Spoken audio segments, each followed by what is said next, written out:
First question sec a minus cos a in first bracket, second bracket में 1 plus tan a plus cot a is equal to tan a sec a minus का cot a cos a। तो LHS लिया आपने sec a minus का cos a के 1 plus tan a plus का cot a। सेक ए को change करेंगे तो कॉस ए 1 बाई और ये साइन है, यहां पर चेंज करेंगे तो sine A by cos A, cos A by sine, यहां एलसीएम आएगा साइन ए कॉस ए, यहां रहेगा साइन ए माइनस कॉस ए,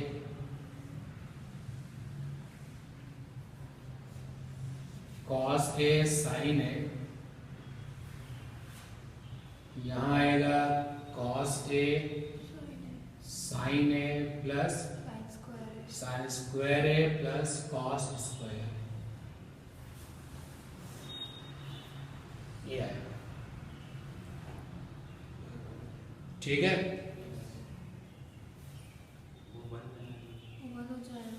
वो 1 हो जाएगा, ये सही है। लेकिन अगर एक कॉस ए साइन ए और आ जाए, एक साइन ए कॉस ए और आ जाए तो sine A plus cos A का होल स्क्वायर भी हो जाएगा। तो साइन ए माइनस का कॉस ए, यहां पर sign square A plus cos square A, sine A cos ए है ये,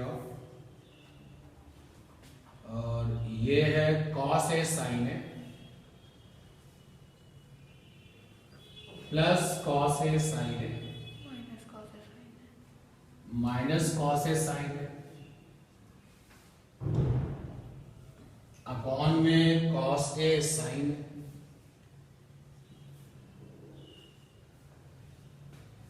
ये आया sign A minus cos A, sine A cos ए, और ये बन गया यहां से यहां तक sign A plus cos A का होल स्क्वायर माइनस का cos A sine A upon में कॉस ए साइन। ये हमने रिस्क लिया है कि हमने उसको 1 नहीं लिखा है। अगर बहुत ज्यादा लेंदी हो रहा है कोई डेरिवेशन तो थोड़ा सा लेफ्ट हैंड को लेकर के उसको जितने कम से कम टर्म्स हो जाए वहां पे जाके छोड़ दो, अगर राइट हैंड के साइड भी यही कर लो। सर हम यहाँ सेक को tan में कर सकते हैं ना, अगर सेक को tan में कैसे बदलेंगे जरा बताओ, क्या क्या फार्मूला है आपके पास? Sir sec square theta plus tan square, यहाँ पे स्क्वायर कहाँ है सेक, ये बताओ। सेक स्क्वायर है तो है, तो कुछ बन ही नहीं बात है। अगर 1 लेते वापस नहीं, हाँ तो कुछ बन नहीं रहा है, तो ठीक है इसको 1 ले लेते हैं।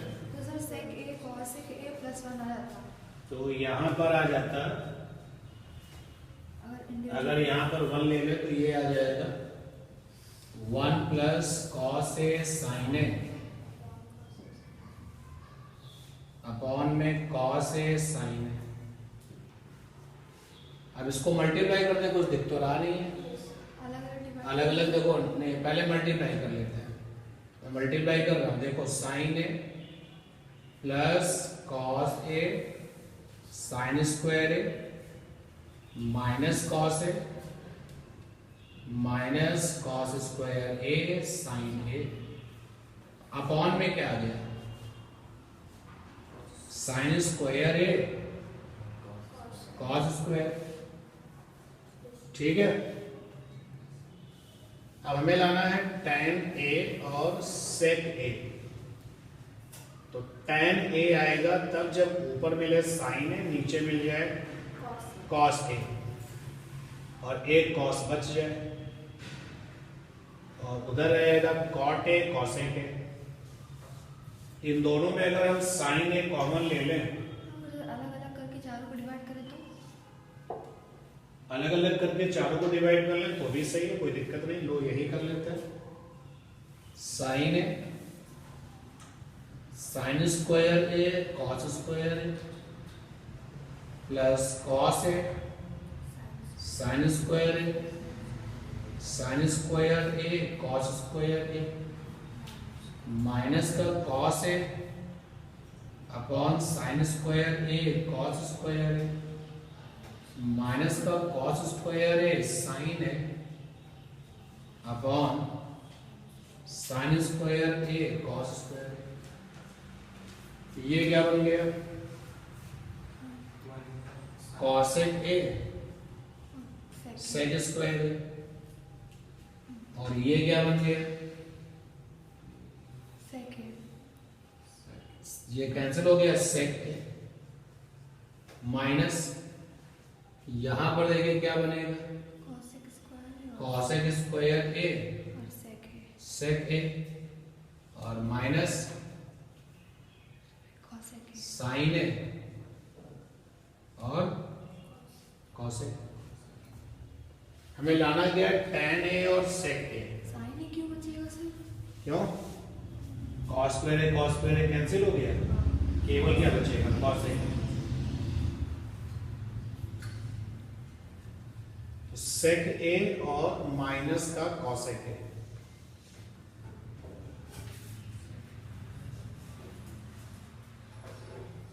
sec ए कॉमन ले लें अगर इन दोनों टर्म से, अंदर रह जाएगा क्या? Sec A plus cosec A sec A plus plus 1। इससे तो कुछ बन नहीं पाएगा। अगर इन दोनों में से कॉमन ले ले sec ए cosec ए इधर कॉमन ले लें, sec ए cosec ए कॉमन ले लेंगे तो अंदर आ जाएगा sec ए माइनस का cosec ए और 1 बाई cos 1 बाई sin। तो बस वही करें। आप थोड़ा सा चल चुके हैं लेफ्ट हैंड साइड में, अब राइट हैंड साइड में चलते हैं। हम कहां तक आ चुके थे? यहां तक आ चुके थे हम लोग इस रिजल्ट में। अब हम चलते हैं राइट हैंड साइड। जब लेफ्ट हैंड देखो, आपने कितने टर्म से स्टार्ट किया? 1 2 3 4 5 टर्म्स थे। अब आपके पास में जो है एक टर्म ये आ चुका है, एक टर्म ये आ चुका है, 2 टर्म आ चुके हैं और हमने इसको मल्टीप्लाई करके फिर से क्या कर दिया? लेंथी कर दिया। तो मैं समझ जाइए कि फिर आप जो है लेफ्ट हैंड कुछ स्टेप चलिए, अब राइट हैंड पे आ जाइए। तो यहाँ पे एलएचएस को छोड़ दिया, आरएचएस पे आते हैं। tan ए sec ए और माइनस का cot ए cosec ए। यहाँ पर आया sin ए अपॉन में cos A 1 by cos A, cos A upon में sin ए 1 बाई sin ए। ये आ गया sin ए अपॉन में cos स्क्वायर ए और cos ए अपॉन में sin स्क्वायर ए। एलसीएम कितना हो गया? sin स्क्वायर ए cos स्क्वायर ए, cos स्क्वायर ए क्या बचा? sin।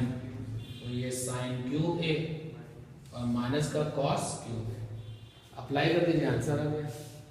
A cube minus B cube, A minus B और नेक्स्ट ब्रैकेट में A square plus B square plus B square minus A B और minus minus A B या plus A B? Minus B plus plus A. ये हो जाएगा sine A cos A upon में क्या आ गया? Sine square A cos square. देखो ये तो 1 हो गया, ये आ गया साइन ए माइनस कॉस ए एक ब्रैकेट में और अगले ब्रैकेट में 1 प्लस साइन ए कॉस ए। एक ब्रैकेट में आ गया, इसको इधर रखते हैं। अभी एक ब्रैकेट में आ गया साइन ए माइनस कॉस ए और अगले ब्रैकेट में आ गया 1 plus sign A cos A upon में क्या आ गया? साइन ए कॉस ए। देखो एलएचएस बराबर आरएचएस है कि नहीं? देखो अपॉन में वहां पर भी साइन ए 2 बार है, कॉस ए 2 बार है। एलएचएस बराबर क्या आ गया? प्रूफ हो गया। जब लेफ्ट हैंड से राइट हैंड में जाना हो और लेंथी प्रोसेस चल रहा हो तो कुछ लेफ्ट कर देंगे, कुछ राइट कर देंगे।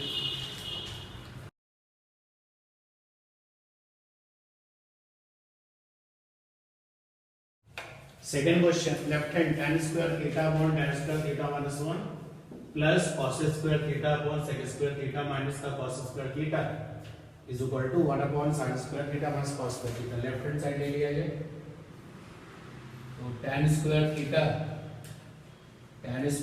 Theta minus 1 cos square theta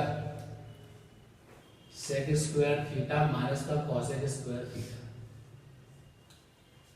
तो tan स्क्वायर थीटा अपॉन में sec square theta plus cos square theta sec square theta minus का cos स्क्वायर थीटा। क्योंकि sec square theta minus tan square theta is equal to होता है 1। यहाँ जो मैंने लिखा वो सही चीज नहीं है, नहीं बन पाएगा ना, देख लो बना नहीं बना। तो यहाँ पे रहेगा tan स्क्वायर थीटा माइनस। उधर जो राइट हैंड साइड है उसमें साइन और कॉस चल रहा है, तो सबको बदल दिया जाए। तो राइट हैंड साइड है उसमें क्या चल रहा है, साइन और कॉस चल रहा है, तो सबको बदला जाए। बदलिए साइन स्क्वायर थीटा ऊपर upon cos square theta upon में sine square theta cos square theta minus का 1 plus 1 upon sine square theta 1 upon cos square theta minus 1 upon sine square theta. Now be alert, sine square theta upon में cos square theta whole by sine square theta minus का cos square theta upon में cos square theta plus 1 upon sine square theta. यहाँ LCM लेंगे हम लोग, sign square theta cos square theta, यहाँ मिलेगा sign square theta minus cos square theta. देखो ये कैंसिल हो गया,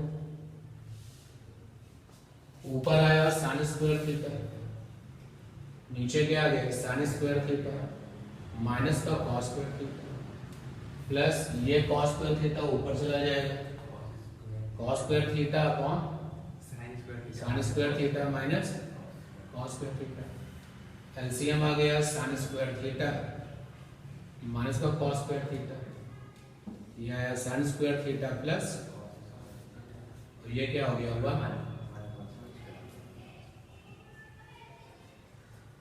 RHS।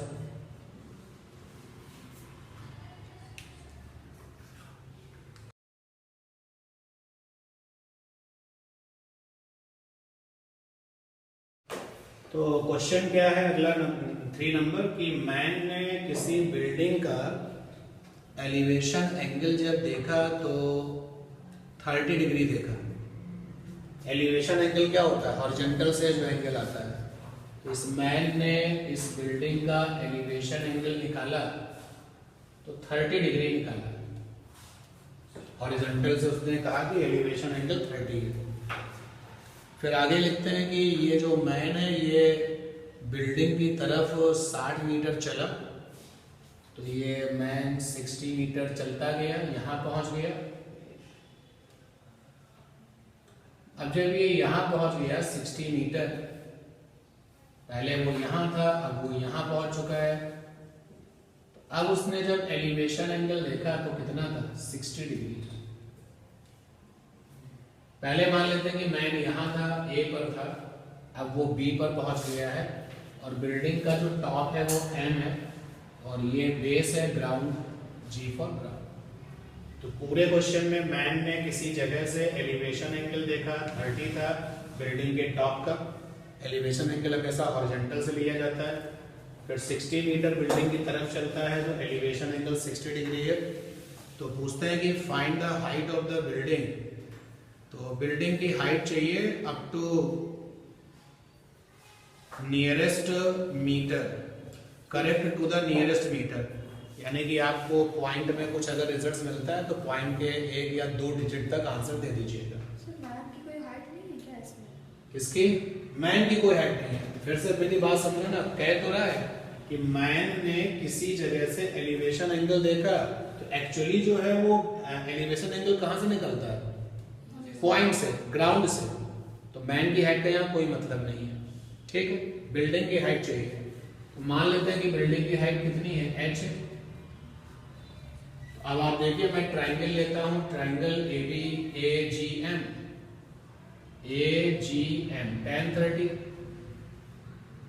सामने h है, अपॉन में क्या है 60 प्लस BG, बोलो भाई परपेंडिकुलर अपॉन में बेस देखोगे तो बेस पूरा पूरा ये है और ये कंप्लीट बेस कैसा 60 प्लस BG, तो यहां से BG 60 plus BG is equal to आ गया h बाई tan 30, तो यहां से BG इज इक्वल टू हो गया h बाई tan 30 माइनस का 60 इक्वेशन में। ट्राइंगल ले लिया BGM DGM tan 60 degree, tan 60 degree is equal to perpendicular height upon में BG, BG is equal to कितना हो गया h बाई tan 60, दोनों इक्वेशंस के BG इक्वल कर दो 1 बराबर 2, तो h बाई tan 30 माइनस का 60 is equal to h by tan 60। इस पूरे इक्वेशन में केवल क्या नहीं पता होगा, h नहीं पता, तो h बाई tan 30 माइनस का h by tan 60 is equal to 60, left right right left कर लिया। अब tan 30 की वैल्यू कितनी होती है 1 बाई रूट 3 और tan 60 की वैल्यू कितनी होती है रूट 3 60, ये आ गया रूट 3h माइनस का h बाई रूट 3 और 60, h कॉमन ले लो, root 3 minus 1 by root 3 is equal to 60, इधर रूट 3 एलसीएम आ जाएगा 3 माइनस 1 60, ये आ जाएगा h बराबर ध्यान से समझो 60 रूट 3 बाई 2, ठीक है 30 रूट 3। अब रूट 3 की वैल्यू कितनी होती है, तो डेसिमल के कितने डिजिट तक हमको आंसर निकालना उस हिसाब से अपना कैलकुलेट कर लेंगे, ठीक है। कुछ इसी तरीके की प्रॉब्लम अगली भी है, सुनिएगा पहले क्या है। The shadow of a vertical tower on the level ground increases by 10 meter when the altitude of sun changes from 45 degree to 30 degree. Find the height of the tower correct to 2 decimal places. तो एक tower है जिसकी shadow बनती है और जब ये shadow बनती है तो सन जो था वो, फिर से मैं क्वेश्चन पढ़ता हूं सुनिएगा। The shadow of a vertical tower on the level ground increases by 10 metre when altitude of sun changes from 45 degree to 30 degree. तो जितना ये क्वेश्चन पढ़ा पहले उसका करस्पॉन्डिंग डायग्राम बना ले। ये टावर है और मान लेते हैं ये सन है, एस फॉर सन। तो टावर की ये शैडो बनी, थोड़ा और फाइन डायग्राम बनाया जाए। ये टावर, इस टावर का नाम है एबी और ये रहा सन, ये सन है। तो शैडो ये बन गई, ये बीएम शैडो बन गई। मान लेते हैं बीएम शैडो एल लेंथ, ये ऐसा मान लिया। उस समय सन कितने डिग्री पर है 45 डिग्री पर, ठीक है। उसके बाद में सन का एल्टीट्यूड मतलब होता है हाइट, लेकिन यहां पर जो एल्टीट्यूड है वो मीटर में ना लिख करके, मिलीमीटर में ना लिख करके, किलोमीटर में ना दे करके एंगल्स में दिया गया है। जैसे यहां पर कह रहा है कि जब एल्टीट्यूड 45 से 30 हो गया, एल्टीट्यूड 45 से 30 हो गया, तो क्या मतलब हुआ इसका? पहले सन यहां पर है, अब सन क्या आ गया, थोड़ा सा नीचे आ गया। तो अब ये सन यहां से यहां पहुंच गया, ये सन यहां पर आ गया। अब इस टावर की जो शैडो है वो ये आ गई 10 मीटर लॉन्ग। DN BN। पहले शैडो क्या थी? DM थी। तब एल्टीट्यूड कितना था? 45 डिग्री का। अब कितना है? 30 डिग्री का।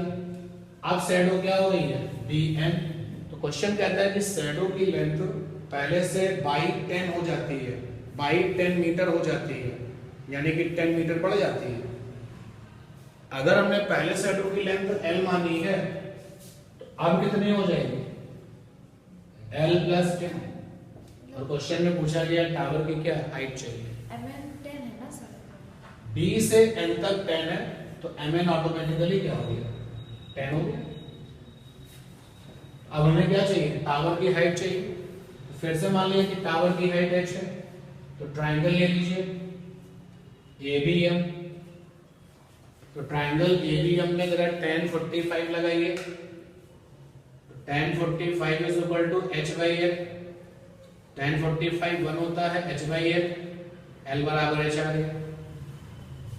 अब ट्रायंगल आप ले लीजिए ABN। ABN में tan 30 अप्लाई करिए, h/l + 10। tan 30 की वैल्यू क्या है? 1/√3। और तुम्हारे पास केवल और केवल क्या निकालना है? h निकालना है।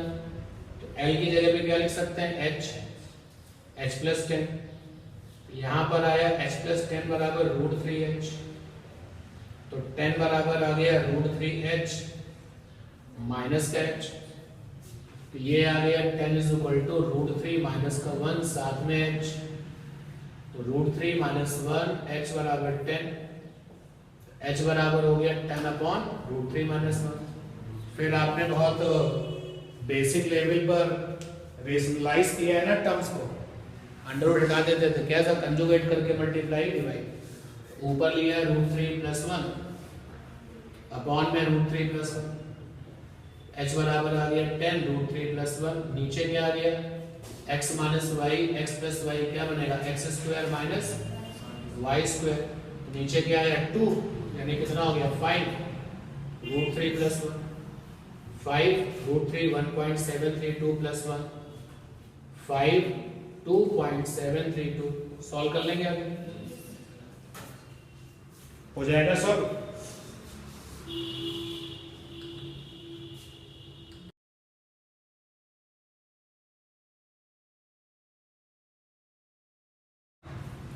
नेक्स्ट क्वेश्चन सुनो। An aeroplane at an altitude of 1500 meter, find that two ships are sailing towards it in the same direction। जितना मैंने क्वेश्चन पढ़ा उतने का सपोर्टिंग डायग्राम बनाया है। 1500 मीटर है ना? हाँ, एक एरोप्लेन है जो कि 1500 मीटर की एल्टीट्यूड पर है।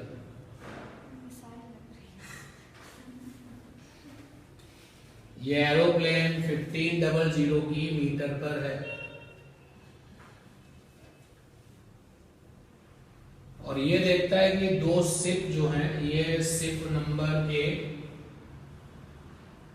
और ये शिप B, ये दोनों एक ही डायरेक्शन में सेलिंग हो रही है, मतलब चलाई जा रही है। अब वो किधर है, इधर है, इधर, अभी ये क्वेश्चन में नहीं पता चला। क्वेश्चन को और आगे पढ़ता है। An aeroplane at an altitude of 1500 meter, find that two ships are sailing towards it, यानी इसकी ओर। तो दोनों शिप इधर ही जा रही है।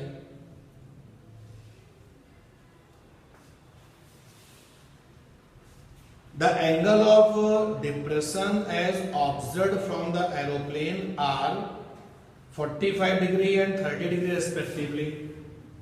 तो डिप्रेशन एंगल है शिप का, वो 45 डिग्री और 30 डिग्री है। लगाइए अपना कॉमन सेंस, जो पास होगा उसके लिए एंगल क्या होगा और जो दूर होगा उसके लिए एंगल क्या होगा? पास वाले के लिए एंगल क्या होगा? ज्यादा, और दूर वाले के लिए एंगल क्या होगा?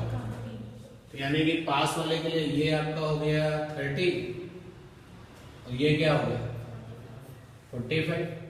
ठीक है, बोलो। सही नहीं बनाया हमने क्या? डिप्रेशन एंगल कहां से लेते थे?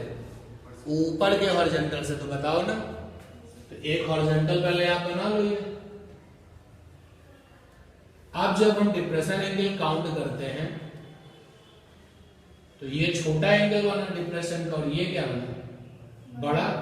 क्वेश्चन में छोटा एंगल 30 और बड़ा एंगल कितना? 45। याद रखना, एलिवेशन एंगल ग्राउंड के हॉरिजॉन्टल से, और जो डिप्रेशन एंगल है वो एयर में ही कोई हॉरिजॉन्टल बनाइए वहां से काउंट होता है। तो अगर ये 30 है तो फिर ये भी 30 हो गया, और ये 45 है तो ये 45 हो गया। देखो ये 30 है तो अल्टरनेट से ये 30 हो गया, और ये 45 है तो ये 45 हो गया। ठीक है ना? Find the distance between the two ship. दोनों शिप के बीच का डिस्टेंस चाहिए। अगर हम दोनों शिप के बीच का डिस्टेंस x मान लें,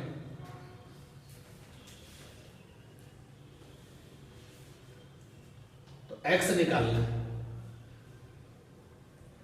नाम दे देते हैं, इसका नाम एरोप्लेन है तो a, दैट इज m, नहीं इसको नाम दे देते हैं j, JMBA। तो आपको x चाहिए, अप्लाई कर दो रिजल्ट।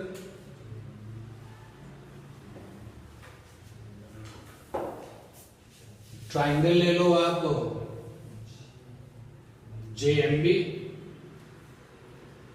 तो tan 45 is equal to 1500 upon में MB। tan 45 1 होता है, 1500 अपॉन में MB। MB is equal to 1500 metre. और फिर ट्राइंगल हो गया JMA, उसमें tan 30, सामने का परपेंडिकुलर 1500 अपॉन में बेस, तो बेस में क्या लिखोगे? MB plus x। तो यहाँ पे tan 30 1/√3, 1500, MB is 1500, x is, ये तो पता करना है शिप के बीच का डिस्टेंस। तो 1500 प्लस का x is equal to 1500√3। x is equal to 1500√3 minus का 1500, x is equal to 1500√3 minus 1, और √3 की वैल्यू क्या लिखो? 1.732, और फिर सॉल्व कर लो इसके लिए।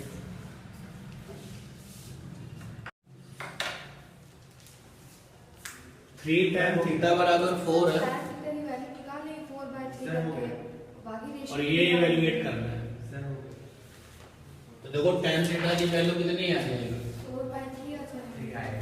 और जो आपको इवैल्यूएट करना है उसमें भी अगर tan थीटा आ जाए तो ठीक रहेगा। ऊपर से जबरदस्ती में cos थीटा कॉमन ले लो, 3 sin theta by cos theta plus 1, upon में भी cos थीटा कॉमन ले लो, 3 sin theta by cos theta minus का 2। ये cos थीटा कैंसिल हो गया, क्या हो गया? 3 tan थीटा प्लस का 1, और अपॉन में 3 tan थीटा माइनस का 2। tan थीटा की वैल्यू 4/3, tan थीटा की वैल्यू 4/3। ऊपर कितना आया? 5, अपॉन में कितना आया? 5/2 आंसर।